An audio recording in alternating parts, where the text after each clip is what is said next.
First of all, my people, Iran has elected their new supreme leader, which turns out to be the second eldest son of Ali Khamenei. Trump said the war has been won, but they didn't won enough. That is absolutely confusion. U.S. Energy Minister posted a false statement of U.S. Navy escorting ships in the Strait of Hormuz, which was later declined by the Secretary of Press of the United States of America. Wow. And also, the new supreme leader has vows revenge on America and their allies across the Middle East. And in the Strait of Hormuz, two oil tankers has been bombarded by Iran.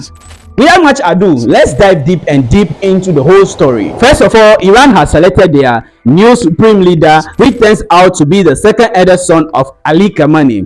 Before this time, the US strikes on Tehran killed his father, his wife, his mother, and his sister. So definitely this is going to get crazier. It's gonna get crazier. On top of that, this guy is a mystery man. Nobody knows much about him, and report shows that many Iranians don't even know what he sounds like.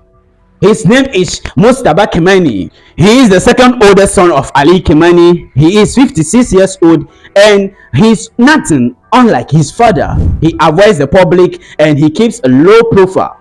He has not even given a public speech or had any interview before. The surprise thing is that at the age of 17 years, he has served in the military during the Iraq and Iran war. And as he has been sworn in, the politicians and other heads of states issue a statement saying we will obey the commander-in-chief until the last drop of our blood. Wow. Israel has once tried to assassinate him before but failed, and they have vowed to target Khamenei's successors, and Trump said that Khamenei's appointment as his father's successors will not be acceptable to him. So that is what is happening. So the legal question out there is that how long will this new supreme leader lives in the current times? Not only that, Iran has also vowed to crash the global economy. This new supreme leader has issued a stern warning to all the Gulf states to close all the American embassies immediately, or the strikes will continue. When he came in, that's what he said. Now, notice this guy has lost a very big thing in these current strikes of America on the 28th of February. So currently, this is a beginning of revenge act. Let's put it that way. So he has vowed that the Strait of Hormuz will be closed till further notice. The Strait of Hormuz is still being closed.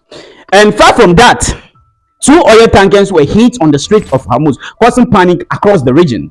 Iran didn't stop there. They continued their strikes on neighboring Gulf states, which they have strikes an oil facility in Bahrain, engulfing it into flames as part of the ongoing crisis. Now, what do you think about Iran's doings? What do you think about what Iran is doing? Iran is trying to make the Gulf states hate America and ask them to leave their country because they have no beef with Iran. Yes, it's America that have beef with Iran, but they are now the ones paying heavily for American actions in Tehran. So what the techniques that Iran is using is that I want you people to make pay. What Iran is doing that I want you people to pay the price. If I make people to pay the price heavily, then you can say Americans should leave. I want you people to hate America, to be an enemy of America, so that we can all be free in the region. You know, Iran has a strategy that okay, I can beat you. I can beat you. You are even far away from me. I can start beating you, but I can beat my neighbors who are smaller. I can beat them. When I beat them heavily, strangely, then they can ask you to leave. They can ask you to leave. So that's the strategy that Iran is using, and he's getting a successful test from this. Let me put it that way. So that is Iran's techniques. So now Iran has continued its strikes across the region each day with the intention of not backing down. Now let's come to the analysis. Shipping along the narrow strait has all halted since the start of the US-Israeli war on Iran more than a week ago, preventing exports of around about fifth of the world's oil supply and sending global oil prices surging to a high not since 2022. So that's what is currently happening. And a senior official with Iran Revisional Guard has said that the Strait of Hormuz is closed and Iran will fire on any ships trying to pass. And of late, several ships had already been hit. That's what is happening. Iran is trying to crash the global market. And right now, the US Navy has held regular briefings with shipping and oil industry counterparts and has said during those briefings that it is unable to provide escort for the time being. Three shipping industry sources familiar with the matter said The sources, who declined to be identified due to the sensitivity of the matter, said the shipping industry has been making requests almost daily during the calls for naval escort through the strait, but they haven't get any.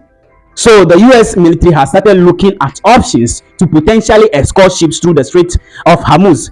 Should it be ordered to do so, General Dan Crane, chairman of the Joint Chiefs of Staff, said on Tuesday, "We are looking at a range of options there," came to reporters at the Pentagon.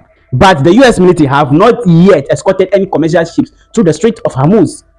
That is what is up there. But you know what the surprise thing? The energy minister lies to the whole world. The US energy minister, Chris Wright, posted on X that the United States Navy has successfully carried out an escort through the Strait of Hormuz, which was later deleted because that is a false statement, and it was addressed by the US Secretary Press of the state that is a false statement. It has been taken down. So that is what is happening. So currently we can see the politicians of America, US politicians, are not breaking a false statement to what change the views of the people. So out there, you should know the kind of content you're consuming, the kind of news that you're consuming. Especially Americans are putting the narrative into their favor. What those are not true. That is not even happening. You get it? Even two ships are being hit on the Strait of Hormuz. So how would they be able to pass?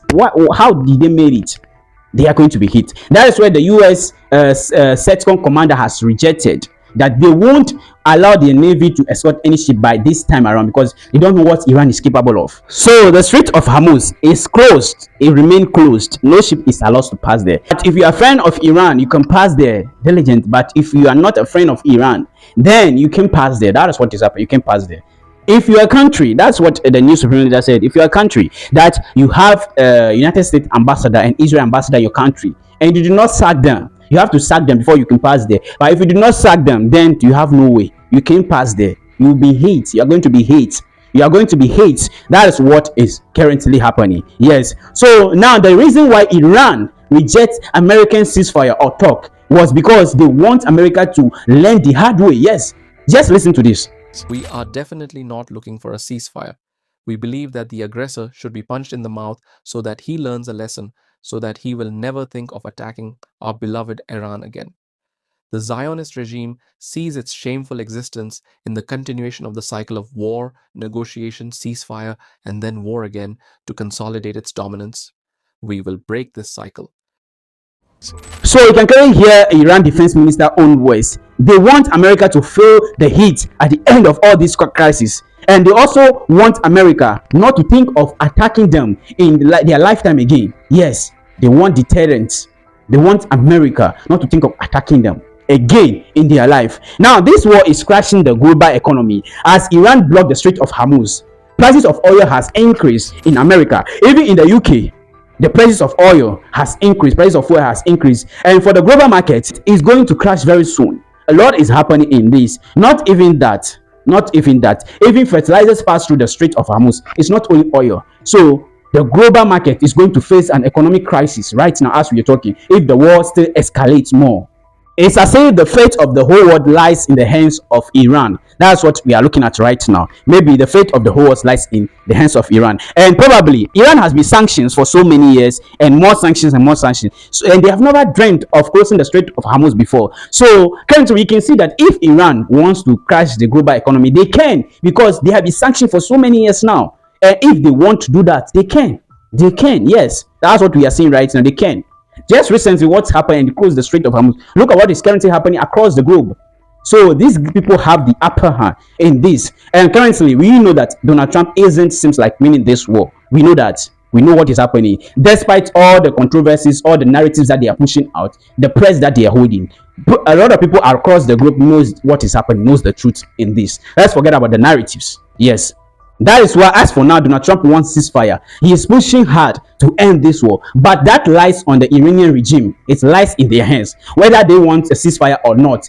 Because their strategy is different from what we can think of. It's not about the massive military budget that you have or not. Yes, these people don't care about that. They have their own strategy. And as for Israel, they don't seem like ending this war. Yes, they don't seem like ending this war. Because they have actually picked another fight with Lebanon. They have struck the Beirut in Lebanon, and even injuring 500 over 500 people in Beirut. So in retaliation, the Hezbollah fighters has launched rockets and missiles into Israel.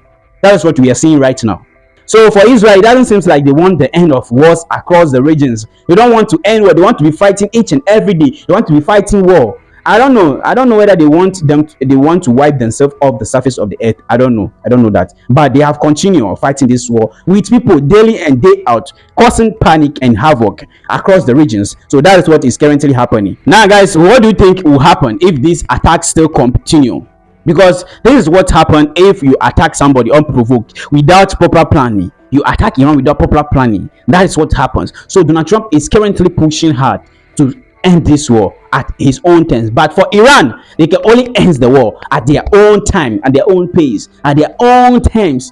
Yes, that is what is currently happening. That's what is happening. So what do you think? What do you think will be the fate of the global market? What do you think will be the fate of the war right now, as Iran has refused ceasefire and they have continued striking across the region? They are struck across the region. They are still carrying out strikes. That is what we are seeing now. What do you think? Whatever you think, let me know in the comment section, and thank you for watching this channel. See you in the next video.